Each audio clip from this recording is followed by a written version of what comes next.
Hello and welcome. I'm Mitchell, and today we're going to do a simple walkthrough of Spirit of the Moose, plus a mashup of critique from me, Zach, and our teacher about the game.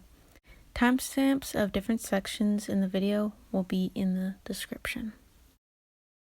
We chose to make a game that focuses on the reconciliation of the city and nature.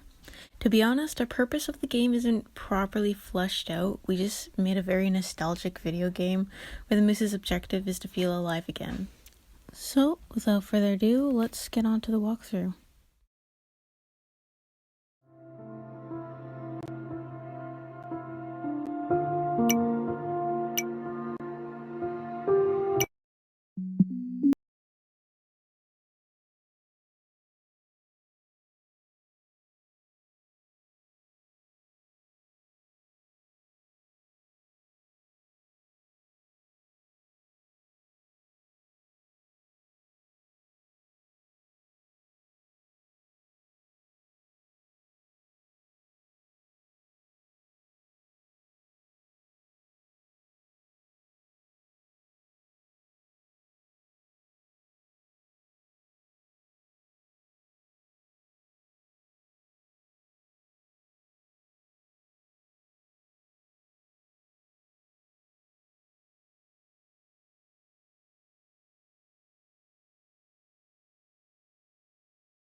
And that is all for the walkthrough.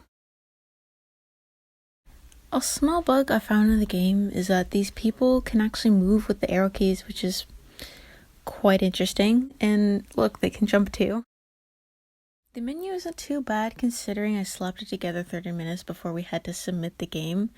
I like the composition, but the title is off-centered and gives little room for the buttons to actually exist. Also, what is this trash can doing there?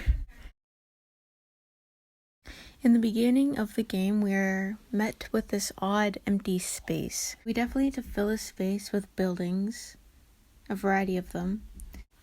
The buildings in general could use some more variation as well, although I originally had unique buildings and then a malleable option to fill in empty spaces, but it wasn't really used to its full potential. Originally, I wanted to have a suburban/rural like transition, but due to time constraints, we had to compromise with an oddly placed tree with a fence. Look, Zach wanted to have some sort of platforming element in the game, and in order to do that, we needed an obstacle, and the obstacle ended up being the awkward tree. I think we could have executed it much better than what we did, though. I spent so much time working on the city elements that I barely did anything for the forest, so it just looks like a sad case of deforestation. I originally was imagining there being logs to jump over, more trees, and vaguely defined trees in the background mountains. But time didn't allow us to pursue that idea. Our teacher also mentioned that the moose's antlers get washed out in one of the background mountains as well, and that could easily just be fixed by darkening the mountain. A point our teacher consistently made was to have the background move at a slower rate than the foreground, and I agree because it would add a sense of depth to the piece. And I think for next time, we actually need to plan a platforming layout rather than just plotting buildings randomly and all cluttered. I'm surprised that we even have a decent layout, considering what it looked like before belittled Zach into placing and sizing them properly. Because before, they were like stretched in awkward places, the sizes just didn't line up properly, and it looked so bad. But thankfully, we fixed it in time. When it comes to the animation of the moose, I actually really like the jump animation. But when it comes to the walk animation, oh lord, the legs look absolutely horrible. I cannot figure out these limbs for the life of me. Believe it or not, at one point I did figure them out, but I ended up deleting the frames while editing and could not bring it back, so we have this mangled mess. At the end of the game lies a pinnacle moment where the moose meets this girl and comes back to life through a touch. But the moment is ruined by it being so short and the moose being washed out to the point of not being able to see him properly. I think it would be better if the moment lingered a bit longer. Also, I think the shading of the moose could be changed.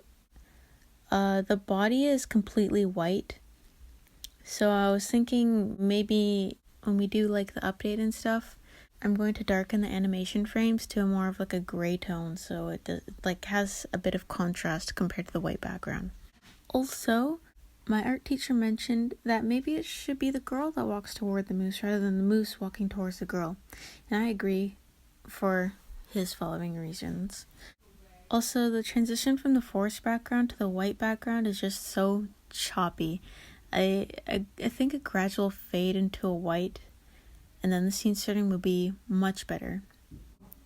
I also don't like how the moose and girl disappear so fast after the animation is over, and I think that moment should actually stay on the screen until the player exits. Jake did a pretty good job on the audio, and was even generous enough to send us sound effects that he had from his library. Unfortunately, we didn't use the sound effects, but in the update, I hope Zach can figure out how to do the walking and jumping sound effects, because that would add a whole another level of realism to the piece, you know? Some features I'd like to add to the game is a text bubble feature. When the moose hits certain points of the platform, it activates a text bubble of what the moose thinks, which will give the player some insight on what to do.